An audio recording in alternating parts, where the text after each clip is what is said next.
जय हिंद। लास्ट वाले वीडियो में हमने बात की थी वेदों के उपवेदों के बारे में, उनके संकलनकर्ता के बारे में, उनके ब्राह्मण ग्रंथ के बारे में और साथ ही साथ हमने बात की थी पुराण क्या है, आरण्यक किसे कहते हैं, उपनिषद क्या है, वेदांगों की संख्या कितनी है। इन सभी चीज़ों पर हमने चर्चा की थी। अगर ये वाली क्लास आप लोगों ने नहीं देखी है तो आप लोग जा करके डिस्क्रिप्शन बॉक्स में लास्ट वाली क्लास की आपको लिंक मिल जाएगी, वहां पर जाकर के आप उस क्लास को देख सकते हैं। आज हम बात करेंगे स्मृति साहित्य और महाकाव्यों के बारे में चर्चा करेंगे। तो सबसे पहले हम बात करते हैं स्मृति साहित्य की।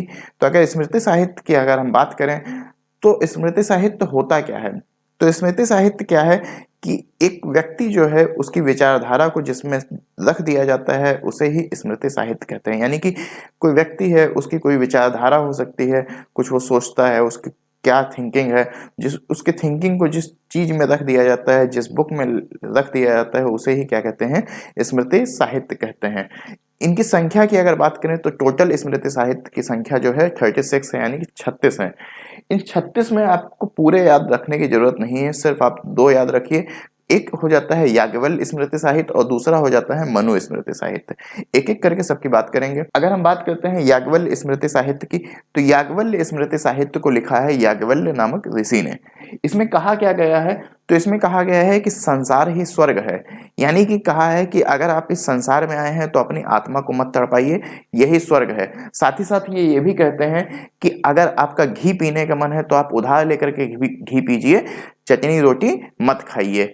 यहाँ पर जुआ खेलने को सही बताया गया है। और साथ ही साथ अगर हम बात करें कि याज्ञवल्क्य स्मृति साहित्य से हमें किस वंश के बारे में पता चलता है, तो हमें मौर्य काल के बारे में पता चलता है, मौर्य वंश के बारे में पता चलता है। फिर इसके बाद हम बात करते हैं मनुस्मृति साहित्य की। मनुस्मृति साहित्य की अगर हम बात करें तो ये राजनीति की सबसे प्राचीन पुस्तक है। इसके अलावा इसे धर्मशास्त्र भी कहा जाता है। मनुस्मृति साहित्य में जो ऊंची जाति के लोग हैं उनको वरीयता दी गई है, उनको प्रेफरेंस दिया गया है। और इसी तरह से अगर देखा जाए तो जो दलित जाति के लोग हैं या फिर जो महिलाएं हैं उनको बहुत ही लोअर क्लास का बताया गया है, उन्हें बहुत ही नीचा बताया गया है। मनुस्मृति साहित्य में 8 तरह के विवाह के बारे में बताया गया है, 8 तरह के मैरिजेस के बारे में बताया गया है। इसमें लड़कों की जो एज होती थी शादी करने के लिए वो 25 ईयर्स बताई गई है और जो लड़कियों की एज बताई गई है वो 12 ईयर्स बताई गई है। यानी कि लड़कों की एज 25 साल और लड़की की एज 12 साल बताई गई है। मनुस्मृति साहित्य में विवाह 8 प्रकार के होते थे। 8 प्रकार में इन्हें हम 2 भागों में डिवाइड करके देख सकते हैं। एक होता था प्रशंसनीय विवाह, जिनकी प्रशंसा की जाती थी, और दूसरा होता था निंदनीय विवाह, जिनकी निंदा की जाती थी। तो 4-4 हो जाते हैं। 4 आपके प्रशंसनीय विवाह हो जाते हैं और 4 आपके निंदनीय विवाह हो जाते हैं। प्रशंसनीय विवाह की अगर हम बात करें तो इसमें ब्रह्मा विवाह, देव विवाह, आर्य विवाह और प्रजापत्य विवाह जो है प्रशंसनीय विवाह हो जाते हैं। और उसी तरह से अगर हम निंदनीय विवाह की बात करें तो असुर विवाह, गंधर्व विवाह, राक्षस विवाह और पैशाच विवाह, ये आपके जो हैं निंदनीय विवाह में आते हैं। एक एक करके बात करते हैं कि प्रशंसनीय विवाह में ब्रह्मा विवाह क्या है, देव विवाह क्या है। इसी तरह से सारे विवाहों के बारे में हम एक एक करके बात करेंगे। अब हम बात करते हैं ब्रह्मा विवाह की। ब्रह्मा विवाह ऐसा विवाह होता है जिसमें कन्या जो है लड़की, यानी कि जो बड़ी हो जाए, लड़की बड़ी होने के बाद में उसके माता पिता एक योग्य लड़का खोज करके उसकी शादी करा दें, ऐसे विवाह को ब्रह्मा विवाह कहते हैं। इसके बाद में देव विवाह की अगर हम बात करें तो देव विवाह ऐसा विवाह होता है जिसमें जो यज्ञ कराने वाले पंडित जी होते हैं, अगर उनसे शादी हो जाए तो उसको देव विवाह कहते हैं।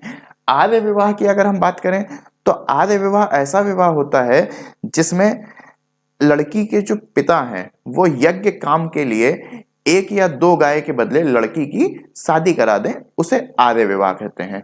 फिर इसके बाद में प्रजापत्य विवाह की अगर हम बात करें तो प्रजापत्य विवाह ऐसा विवाह होता है जिसमें लड़का जो है लड़की के पिता के पास जाए और लड़की का हाथ मांगे, और अगर लड़की के पिता जो है उसकी शादी करा देते हैं तो इस प्रकार की शादी को प्रजापत्य विवाह कहते हैं। तो ये हो गए 4 तरह के विवाह प्रशंसनीय। अब निंदनीय विवाह में अगर हम देखें तो निंदनीय विवाह में सबसे पहला आ जाता है आपका असुर विवाह। तो असुर विवाह ऐसा विवाह होता है जिसमें लड़की के पिता जो हैं लड़की को बेच दें, पैसे के बदले में बेच दें, और फिर जो जिससे बेचे होंगे वो शादी कर ले। ऐसे विवाह अगर होता है तो उस तरह के विवाह को असुर विवाह कहते हैं। इसके बाद में हम बात करते हैं गंधर्व विवाह की। अब गंधर्व विवाह की अगर हम बात करें तो गंधर्व विवाह ऐसा विवाह होता है जिसमें लड़का और लड़की प्यार में पड़ करके, प्रेम में पड़ करके एक दूसरे के साथ में वशीभूत हो जाएं और फिर शादी कर लें। तो ऐसे विवाह को गंधर्व विवाह कहते हैं। आप देखते हैं होंगे आजकल के समय में कि जो लड़का और लड़की हैं कोर्ट मैरिज कर लेते हैं, तो उस तरह की शादी को क्या कहा जाएगा, यहाँ पर गंधर्व विवाह कहा जाएगा। इसके बाद में हम पैशाच विवाह की बात करते हैं। पैशाच विवाह ऐसा विवाह होता है जिसमें लड़की जो है अपनी मानसिक स्थिति उसकी सही नहीं है, या फिर वो नींद में है, सो रही है, या फिर वो बेहोश है। ऐसी स्थिति में अगर कोई व्यक्ति उसके साथ में शारीरिक संबंध बना लेता है, सेक्सुअल रिलेशन बना लेता है और इस तरह की शादी को तब फिर पैशाच विवाह कहा जाएगा। फिर बात आती है राक्षस विवाह की। राक्षस विवाह ऐसा विवाह होता है जिसमें जबरदस्ती लड़की से शादी की जाए, उस विवाह को राक्षस विवाह कहते हैं। इसके बाद में इसमें 16 संस्कारों के बारे में बताया गया है। 16 संस्कार में पहला संस्कार जो होता है वो आपका गर्भाधान होता है, यानी कि जब बच्चा गर्भ में होता है तभी से उसका संस्कार शुरू हो जाते हैं। और लास्ट में जब 16वां संस्कार आता है तो उसे अंतिम संस्कार कहते हैं, जिसे दाह संस्कार के नाम से भी आप लोग जानते हैं। इसे अंत्योष्टि संस्कार भी कहा जाता है। आप लोग ध्यान रखिएगा, पेपर में जब भी आएगा तो अंत्योष्टि संस्कार लिख करके आएगा, दाह संस्कार या अंतिम संस्कार लिख करके नहीं आएगा। तो ये चीज ध्यान रखिएगा। इसके बाद में अगर हम बात करें ऋण के बारे में, तो यहाँ पर 3 तरह के ऋण की चर्चा की गई है। पहला ऋण है देव ऋण, दूसरा ऋषि ऋण, तीसरा पितृ ऋण। देव ऋण में यह कहा गया है कि आप इस संसार में आए हैं तो आप जो जानवर हैं जो बोल नहीं सकते हैं उनके प्रति आप आदर का भाव रखिए, और इस तरीके से आप जो है देव ऋण को समाप्त कर सकते हैं, यानी कि जो आपको भगवान के प्रति जो उधार है उस चीज को आप चुका सकते हैं। फिर इसके बाद में आता है ऋषि ऋण। अगर ऋषि ऋण की अगर हम बात करें तो ऋषि ऋण में यह कहा गया है कि जो आपके गुरु हैं, जिन्होंने आपकी शिक्षा दी है, उनका आदर करिए, सम्मान करिए, और इस तरीके से आप ऋषि ऋण को भी खत्म कर सकते हैं। पितृ ऋण की अगर बात करें तो पितृ ऋण में यह कहा गया है कि आपके माता पिता जो हैं आपको इस दुनिया में लेकर के आए हैं, उन्होंने आपको एक जीवन दिया है, तो उनके प्रति भी आपका कुछ उधार है और उस उधार को आप किसी तरीके से आप चुकाइए। फिर इसके बाद में बात आती है पुरुषार्थ की। तो 4 तरह के यहाँ पे पुरुषार्थ बताए गए हैं। पहला बताया गया है धर्म, दूसरा अर्थ, तीसरा काम और चौथा मोक्ष।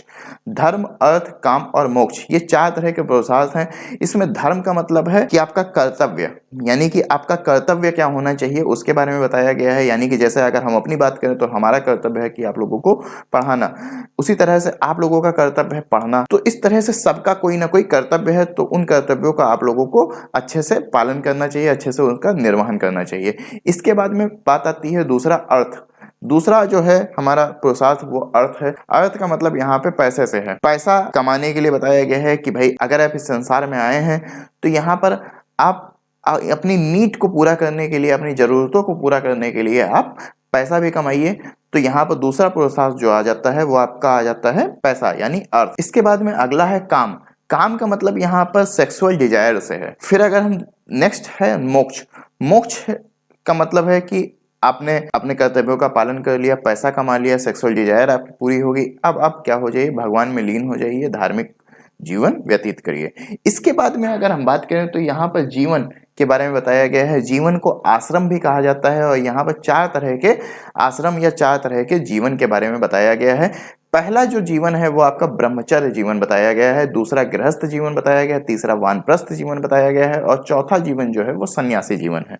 यहाँ पर जो आपका जीवन शुरू होता है वो 5 साल से लेकर के 100 साल तक का शुरू होता है। अब आप लोग सोच रहे होंगे क्या 0 से 5 साल का नहीं होता है? तो 0 से 5 साल के जो समय है उसको जीवन में नहीं रखा गया, उसको आश्रम में नहीं रखा गया है, क्योंकि यहाँ पर 0 से 5 साल के एज में बच्चा कुछ भी नहीं जानता है, उसे शिशु अवस्था या बाल्य अवस्था कहते हैं।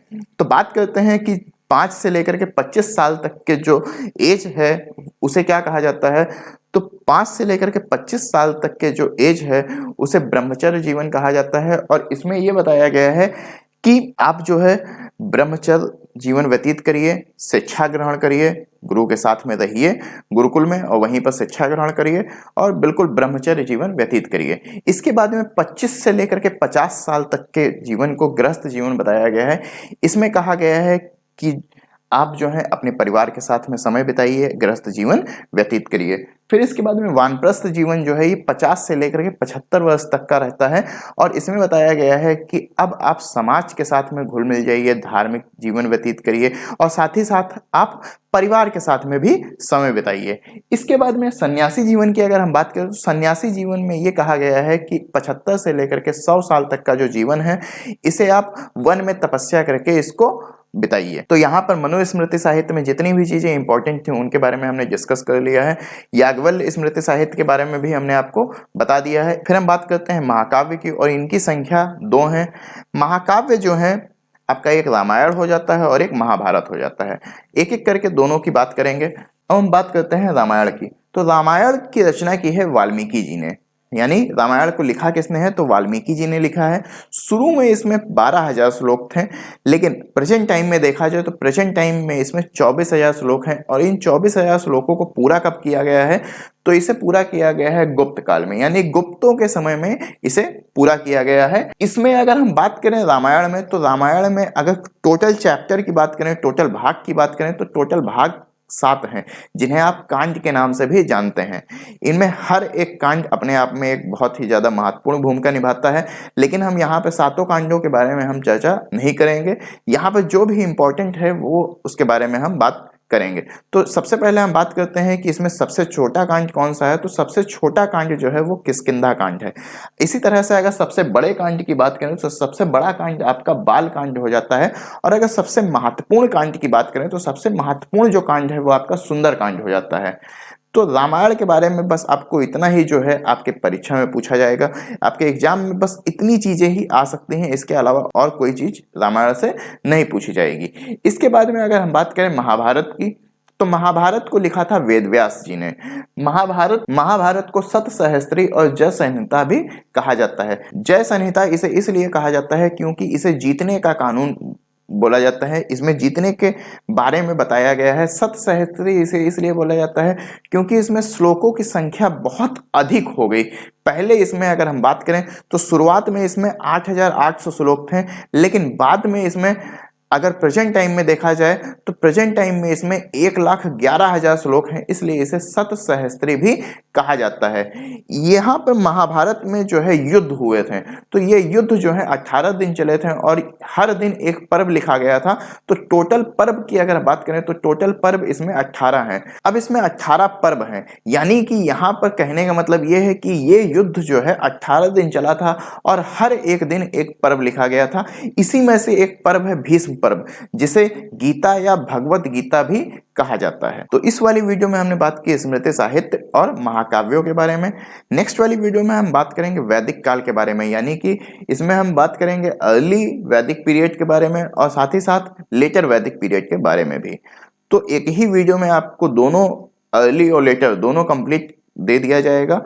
तो बने रहिए चैनल के साथ में, और अगर आपको ये सेशन पसंद आता है, ये वीडियो पसंद आता है, तो आप इसको लाइक, शेयर और सब्सक्राइब भी कर सकते हैं, अपने दोस्तों के साथ में शेयर भी कर सकते हैं। ज़्यादा से ज़्यादा इसको शेयर करिए, जिससे कि हमें भी थोड़ा सा मोटिवेशन मिले और हम आप लोगों के लिए इसी तरह से वीडियोस लाया करें। तो फिर मिलते हैं आपसे नेक्स्ट वीडियो में, तब तक के लिए धन्यवाद। जय हिंद।